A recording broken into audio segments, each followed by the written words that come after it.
Welcome back to Card Corner. Today we are doing an unboxing and review of the new home playing cards by Missing New York. Before we continue with the review, please like this video. It really helps out my channel, and make sure to subscribe to see all future unboxings and reviews. All right, we got a deck here of the brand new line of base playing cards by Missing New York. This is the home deck. I did pick up both the linen and the smooth version.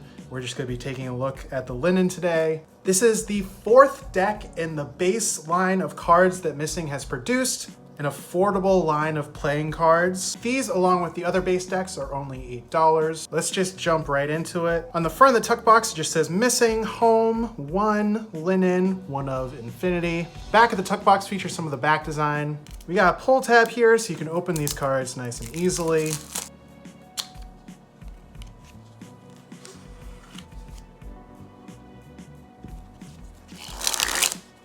So as you can see here, these are landscape playing cards, which are some of my favorite decks by Missing.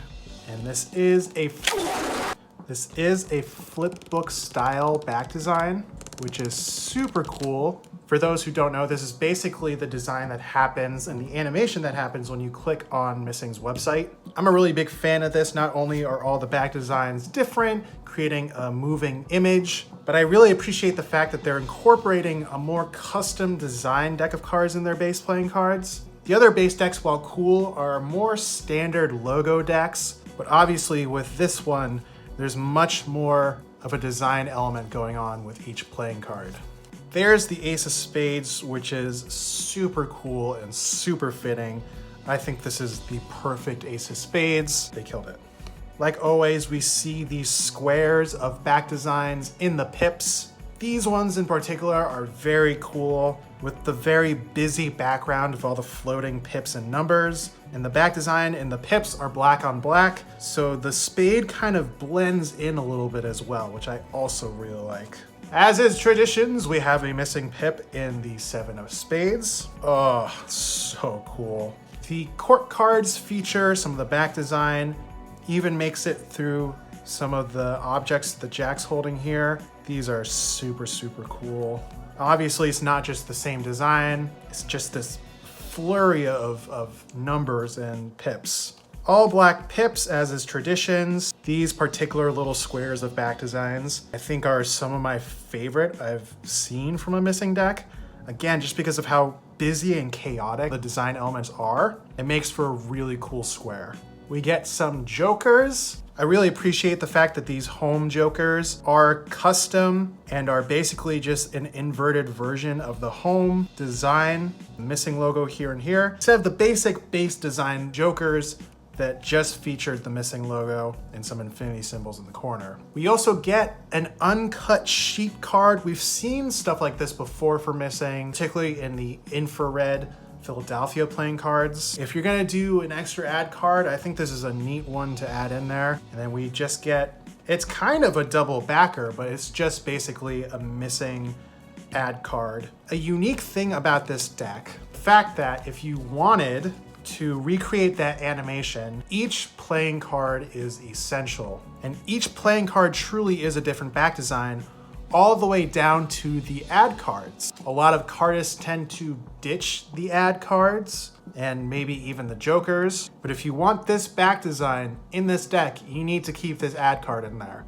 So these are made by WJ Playing Cards. I will say, right out of the box, they feel really nice. They do lack that really rough cutting feeling of USPC playing cards. The edges are a lot smoother right out the box. You can kind of break them in faster. Just get right into an out-of-box rating. Back designs, I'll give this back design a 10, honestly. It's a landscape deck. I love the landscape decks. It's a unique, more custom back design than the other base decks. It's an animated back design, and overall, I just like the look of them too. I think they look really cool. I think this is a really solid deck of cards. It's unique to the company. I think they look really cool. Feeling and handling. With every deck that I get from Missing, ever since they pivoted to WJ Playing Cards, I feel like every deck I've received has started to feel better and better. These are no exception, honestly. Even these feel a bit better than the base playing cards, and I actually really liked how the base playing cards handled. For now, I will give them a solid 9 out of 10 on feeling and handling, but I'll have to see how they hold up in the long run. Overall theme and aesthetic, I mean, it's another 10.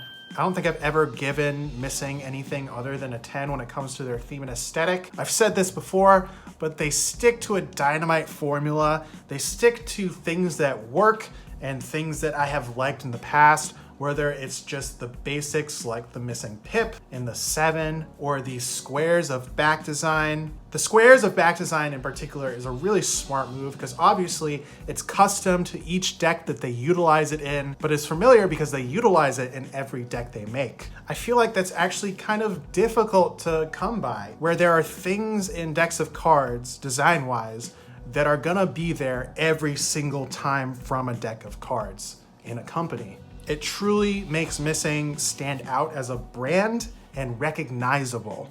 All right, I'm going to handle these cards for a while and then I will be right back. All right, here is my final review of the home playing cards. Back design. Out of the box, I gave the back design a 10. We are going to stick with a 10. Like I said, it's great to have a more custom design when it comes to their baseline. The concept is unique to Missing. It's an animated deck. Overall, I think it just looks really cool. Feeling and handling. Out of the box, I gave these a 9. We're gonna land on a 9.5. Overall, they're a good feeling deck of cards. I said this with the base playing cards as well, but especially considering the fact that this is a custom deck of cards for $8. You're not gonna find a deck of cards on the market like that with this quality at that price. If you have the base decks already, they feel like the base decks. Overall theme and aesthetic. Out of the box, I gave these a 10. We're gonna stick to the 10. Just like always, it has all of the classic Missing themes in this deck. It's a landscape deck. It's a black and white landscape deck. It has that familiar Missing grittiness to it. They look really cool. That brings our total deck score to 9.8. Another fantastic entry for Missing. Another great affordable deck of cards. Thank you so much for watching. If you like this video, please like it and make sure to subscribe to see all future unboxings and reviews. If you would like to sponsor Card Corner, you can email me at jakejarviscards@gmail.com. I will see you on the next one.